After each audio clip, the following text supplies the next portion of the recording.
سورۃ الزمر مکی صورت ہے، 75 آیات ہیں اس کی اور 8 رکوع ہیں۔ زمر کا مطلب ہے گروہ۔ رسول اللہ صلی اللہ علیہ وسلم سونے سے پہلے اس کی تلاوت کیا کرتے تھے۔ بسم اللہ الرحمن الرحیم۔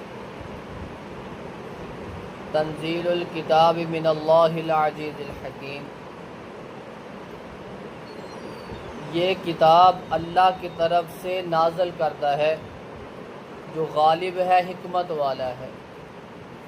انا انزلنا الیک الکتاب، بے شک ہم نے آپ کی طرف اس کتاب کو نازل کیا بالحق، حق کے ساتھ۔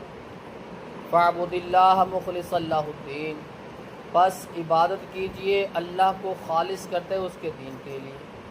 الا للہ الدین الخالص، خبردار اللہ کے لیے ہے خالص دین۔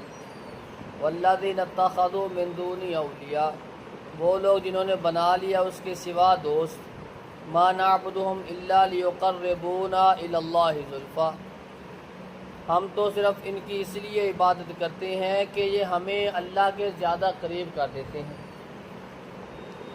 ان اللہ یحکم بینہم فیما ھم فیہ یختلفون، بے شک اللہ فیصلہ کرے گا ان کے درمیان جس کے بارے میں یہ اختلاف کرتے ہیں۔ ان اللہ لا یہدی من ھو کاذب کفار، بے شک اللہ نہیں ہدایت دیتا ہر اس شخص کو جھوٹا ہے جو ناشکرا ہے۔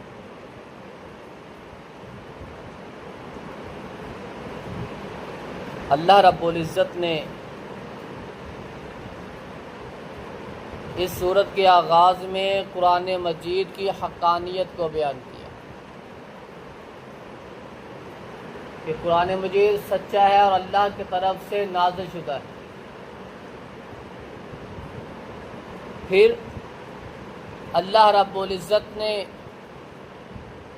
ساتھ وضاحت دی کہ جو بھی معاملہ ہے، عبادات ہیں، وہ خالص اللہ کے لیے ہونی چاہیے۔ ساتھ ہی مشرکین کا عقیدہ بیان کیا جو آج مسلمانوں کا عقیدہ ہے۔ مشرکین کہتے تھے ہم تو ان بتوں کی اس لیے پوجا کرتے ہیں، یہ ہمیں اللہ کے زیادہ قریب کرتے ہیں۔ اللہ رب کہتے ہیں نحن اقرب الیہ من حبل الورید، ہم تو آپ کی شارک سے بھی زیادہ قریب ہیں، تو جب آپ ہمیں پکاریں گے ہم آپ کی پکار کو سنیں گے۔ یہ کہتے ہیں مشرکین مکہ کہ ہم ان کی اسی لیے پوجا کرتے ہیں بتوں کی، یہ ہمیں اللہ کے زیادہ قریب کر دیتے ہیں۔ آج مسلمان وہ یہی عقیدہ لے کے بیٹھا ہے کہ یہ ہمارے پیر ہیں، درباروں پہ جاتے ہیں، وہاں نظر و نیاز کرتے ہیں۔ آپ یہ کیوں کرتے ہیں؟ یہ پیر صاحب ہیں، بڑی پہنچی سرکار ہیں، جب ہم ان کو کہیں گے یہ اللہ سے بات کریں گے۔ ان کا عقیدہ ان سے بھی زیادہ خطرناک ہے۔ وہ جب کسی مشکل میں پھنس جاتے وہ کہتے خالص اللہ رب العزت کو پکارتے کہ اللہ اب تیرے سوا کوئی نہیں نکالنے والا۔ آج یہی درباری لوگ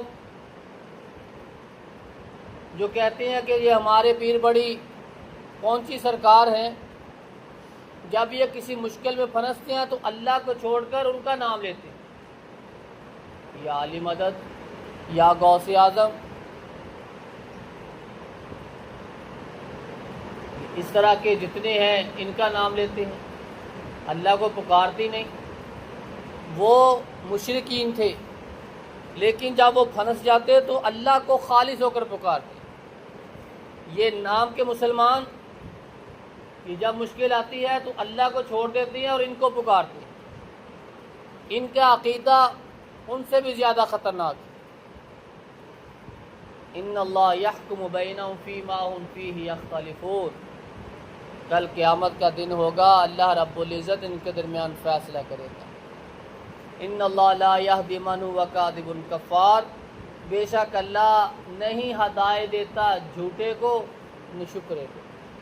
جو جھوٹ بولنے والا کذاب آدمی ہے، نہ شکرہ ہے، اللہ کی نعمتوں پہ شکر ادا نہیں کرتا، اللہ رب العزت کبھی ایسے بندے کو ہدایت نہیں دیتا۔ اللہ رب العزت سے دعا ہے کہ اللہ رب العزت ہمیں اپنے عقائد درست کر کے قرآن و سنت کے مطابق زندگی گزارنے کی توفیق عطا فرمائے۔ سبحان رب العزت۔